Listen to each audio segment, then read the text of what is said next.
Hey ChatGPT, do you know who Shaikh Albani is? Yes, I do. Shaikh Albani was a well-known 20th century Islamic scholar, recognized for his work on hadith. Okay, and who follows Shaikh Albani? Who follows his work? Who accepts his work? Primarily, his work is followed and accepted by many in the Salafi movement. They appreciate his rigorous approach to hadith authentication and his emphasis on returning to early Islamic sources. Okay, and who rejects his work? His work is often rejected or critiqued by more traditionalist Sunni scholars, including some affiliated with institutions like Al-Azhar. They feel his methods deviate from classical hadith scholarship. Now, can you provide some names of those who criticize his work and on what basis, and please keep it concise? Sure. For example, Sheikh Mohammed Saeed Ramadan al-Buti criticized Albani's individualistic approach to hadith reclassification. Another critic, Sheikh Jibril Haddad, argued that Albani's methods undermine traditional hadith scholarship by disregarding established scholarly consensus. And which collections of hadith did he reclassify? Did he reclassify any hadith from Sahih Bukhari and Sahih Muslim? Yes, he did. Albani reclassified some hadiths from Sahih al-Bukhari and Sahih Muslim, sometimes labeling a few as weak, even though they are traditionally considered authentic. So, if there are scholars, well, let me ask you this first. Are there any scholars that actually support his work? Yes, definitely. Many scholars in the Salafi movement and some contemporary hadith specialists support and build upon his work, valuing his rigorous approach to hadith authentication. I see. So when we are told that if we reject anything from any hadith from Sahih Muslim or Sahih Bukhari, that we are disbelievers, Shaikh Albani and all those scholars from the Salafi movement would not necessarily agree with that statement. They saw that these books need revision. Is that correct? Yes, that's correct. Scholars like Albani and many in the Salafi movement believe that while Sahih al-Bukhari and Sahih Muslim are the most authentic collections, they are not beyond scholarly review. So they wouldn't agree that questioning or re-evaluating a hadith from these collections automatically makes someone a disbeliever. They do see room for revision. Okay, now tell me this. What is the difference between a sahih the hadith that is sahih and hadith that is daif? Sure. In simple terms, a Sahih hadith is considered authentic and reliable, meeting strict criteria for a trustworthy chain of narrators and a sound text. A Da'if hadith, on the other hand, is considered weak due to some flaw in its chain of narrators or the text itself, making it less reliable. In mainstream Islamic scholarships, are daif hadith used for making Islamic policy? In mainstream Islamic scholarship, weak Da'if hadith are generally not used as the primary basis for making Islamic law or policy. They might be used for supplementary purposes or in encouraging good behavior, but not for core legal rulings. What about sahih hadith? Are they used for core legal rulings?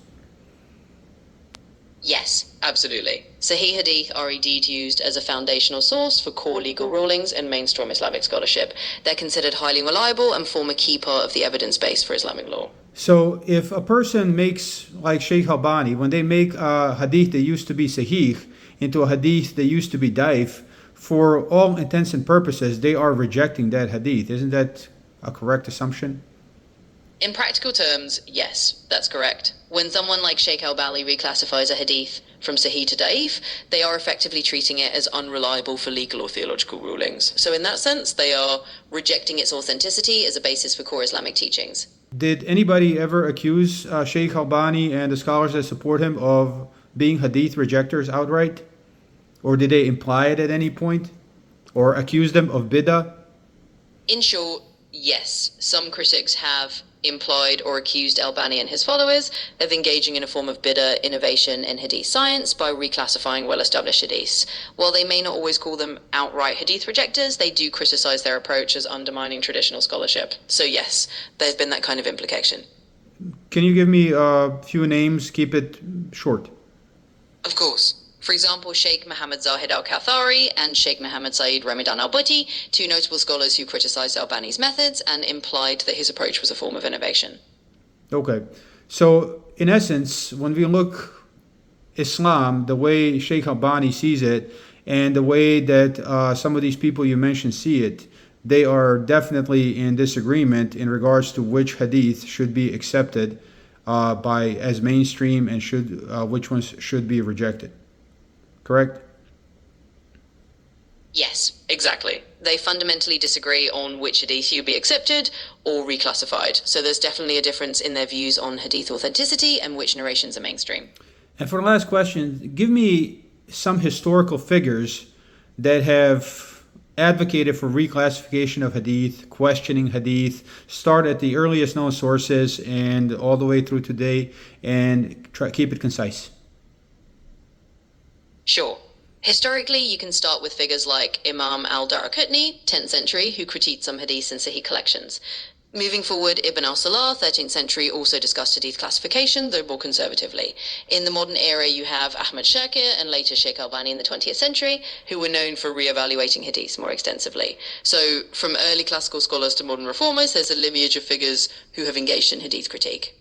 So we can conclude that there are many scholars who are of the position that we should never ever question hadith that are in modern hadith collections, while there are others like the Shaikh Al-Albani and the ones you mentioned who have understood that hadith in their current form are not entirely reliable. Is that correct to conclude? Yes, that's a fair conclusion. Some scholars hold that hadith collections should not be questioned, while others, like Albani, believe that hadiths can and should be re-examined for reliability. So there's a clear difference in approach. Have there been any scholars or sects in Islam who have argued that hadith should be evaluated by the Quran, and whichever hadith clearly contradicts the Quran, that they should be rejected outright, even if they have good chains of narration?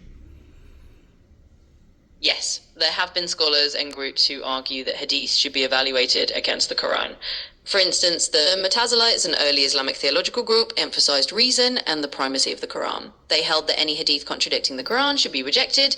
Similarly, some modern reformist scholars and certain Quranist groups, who focus solely on the Quran, argue that hadiths must align with the Quran's teachings and reject those that do not, regardless of their chain of narration. So how is that any different from the approach Shaikh Al-Albani and the Salafis have taken? In practical term, isn't that the same outcome? In practical terms, it can lead to a similar outcome. Some hadiths end up being rejected, but the difference lies in the reasoning. Shaikh Al-Albani and the Salafis focus on the chain of narration and the reliability of the narrators, not necessarily on whether the hadith aligns with the Quran. Quranists or those who... Now, if we had this agreement before Shaikh Al-Albani in regards to the classification of hadith, so basically he's saying that all the scholars that preceded him have been wrong in their interpretation of the chain of narrators, and that exposes the weakness of that approach. Would you agree with that? In essence, yes, that's a fair way to put it. By reclassifying hadiths, Albani was indeed suggesting that earlier scholars had made errors or had been too lenient in their classifications. This does highlight a difference of methodological confidence. He believed his rigorous re-evaluation was more accurate, which can be seen as pointing out the limitations of the earlier approach. So yes, it implies previous scholars might have gotten it wrong in his view. Thank you.